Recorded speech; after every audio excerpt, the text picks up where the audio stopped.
11 out of 13 not Shomer Shabbat? How about this? We'll make it easier. 900 is 1,000 people praying. 1,000 people praying. 991 don't keep Shabbat. 991 don't keep Shabbat. 9 of them keep Shabbat.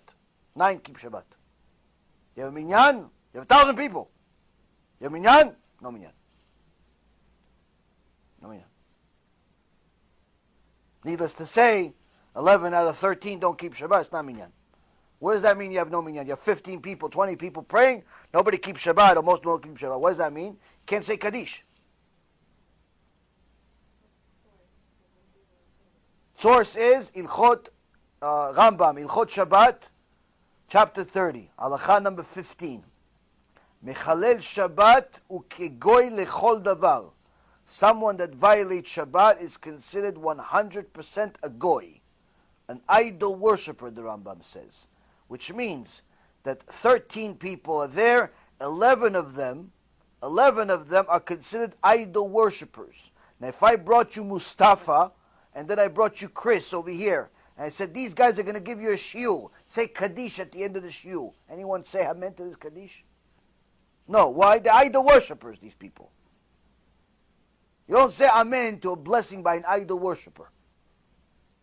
The Gemara says it in many places of the deen of a Mechalel Shabbat. The Zohar says, the Shulchan Aruch says, everyone says. It's not a chumrah. It's not a stringency. When a person violates Shabbat, he is considered not only an idol worshiper, he's considered a person that screams out to HaShem, I don't believe in you. That's what the Gemara in Masechet Shabbat says. So, it's important for a person to know that if you have a place where most people are not keeping Shabbat, you don't have at least 10 people that are keeping Shabbat, you do not have a minyan, which means that if they say Kaddish, you're not allowed to say Amen. You're not allowed to have them do the blessings on the Torah. If they do the blessings on the Torah, on Shabbat or during the week, as one of the aliyot, the first 3 during the week or all 7 on Shabbat, if they're one of the first 7, they do the blessings, you're not allowed to say Amen. Why are you not allowed to say Amen? Because like saying Amen to a blessing of an idol worshiper. If an idol worshiper came to you and was like, oh, I pray to Yoshke, say Amen. You're not going to say Amen. Why? You're a Jew. When a Mechalel Shabbat does a blessing, it's like idol worshippers doing a blessing. That's a problem. It's a very serious problem. Now he doesn't believe in that he's an idol worshiper. He doesn't believe in idol worship. Well, Torah does. Torah does. Now, some say, okay, maybe he's not 100% like an idol worshiper, where maybe you could, maybe he's Tinok Shenishba. He's a captured baby, just grew up a certain way, grew up in a certain town, maybe we could be a little lenient. Tinok Shenishba. And that's a confusion that people have. People think that if someone's Tinok Shenishba, which virtually doesn't really exist very much in this generation, but let's say it does. I met a couple. One for sure, a woman who was 79 years old, just discovered she's a Jew. That's an obvious Tinok Shenishba. She thought she was Christian her whole life. That's an obvious Tinok Shenishba. So they do exist, but it's not people that are living in cities that have hundreds of thousands or millions of Jews. But let's say we go with the lenient opinion Tinok Shenishba. People think that just because he's now a Tinok Shenishba, that's it, he's like everybody else. Wrong. Even if somebody's a Tinok Shenishba, it doesn't mean like he's like everybody. It doesn't mean he goes to heaven. Like if he dies tomorrow, he doesn't go to heaven. If a Tinok Shenishba still doesn't keep Shabbat, dies the next day, he doesn't go to heaven. He still goes to Gehenom. A Tinok Shenishba is simply an halachic term to use pertaining to how you treat him while he's alive. Which means, he's a Tinok Shenishba, right? He doesn't keep Shabbat, but he touched your wine. If he was not a Tinok Shenishba and he knew he's violating Shabbat anyway and he touched your wine, you have to throw the wine out. But since he's a Tinok Shenishba, the leniency is, you don't have to throw the wine out. That's it. That's it. Some say, oh, maybe You can count them in Minyan, maybe not. There's some that doesn't go to heaven. But either way, no one says that they can go do the blessings on the Torah. Why? Because when the people have an aliyah to the Torah, what are they doing really? They're doing a mitzvah in the name of everyone. When people say Kaddish, what are they doing? They're doing a mitzvah in the name of everyone. So rather than everyone do this blessing on the Torah, rather than everyone say Kaddish individually, he is saying it in their name. He's in essence taking it on himself, and by you saying Amen, it's like you did it. So a guy that's a Mechalel Shabbat, whether he's a Tinok Shenishba or not a Tinok Shenishba, he's a Mechalel Shabbat. He cannot, in any circumstance, take mitzvot on himself. He's not even doing what he's supposed to. He's in no position to take on your mitzvot. Hence the reason why if he does Birkat Torah as one of the seven aliyot, and you say Amen, it's a bracha levatala.